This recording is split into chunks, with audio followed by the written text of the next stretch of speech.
Today we will discuss one of the important results of electrostatics, which is Gauss theorem, isn't it?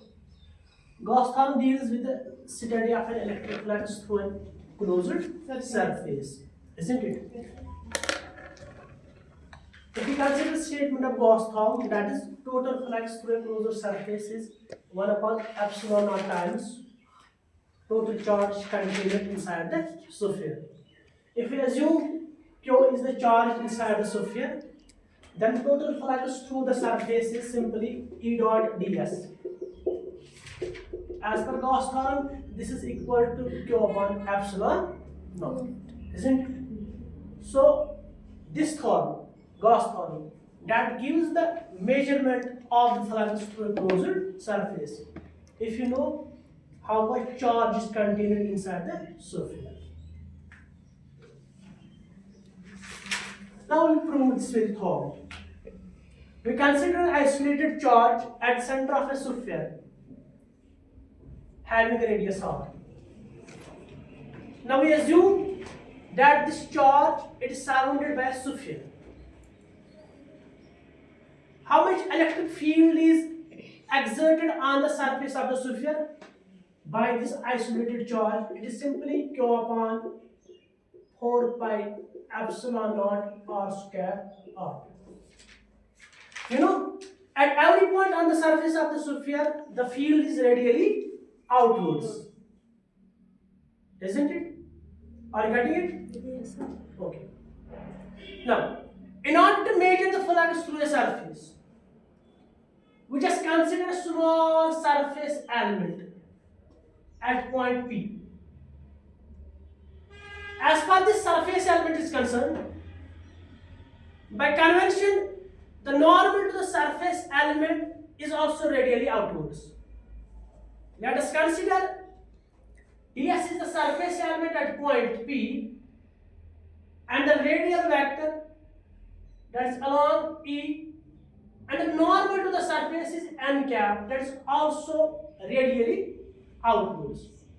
So what is the flux through the surface element?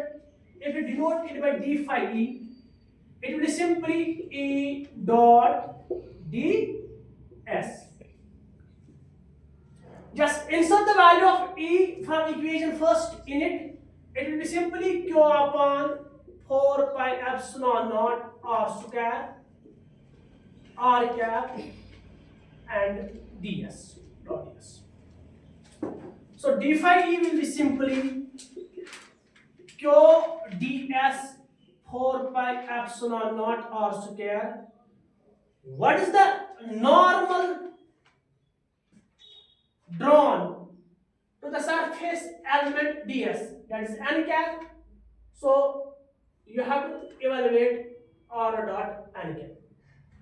Now, both a radial vector, unit vector, and a normal to the surface n cap, that are both radially outwards. So the angle between them is 0 degree. So you can say r dot n is simply 1. So the total flux through the surface element will be 4 pi epsilon naught r square.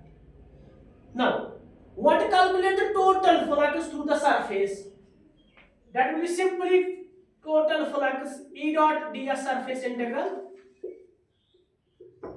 That will be Q ds by 4 pi epsilon naught r square. So you can bring constant terms outside the integral. So you are left with integration of the surface element. Now, what is the total surface area?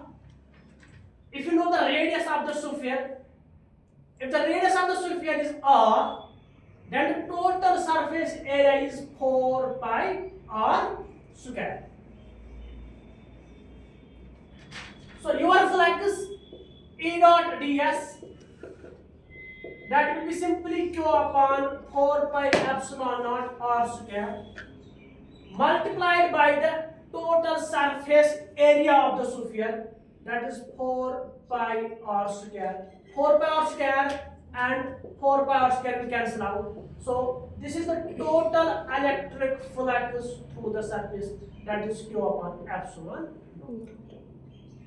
Isn't it? Are you getting it? Okay.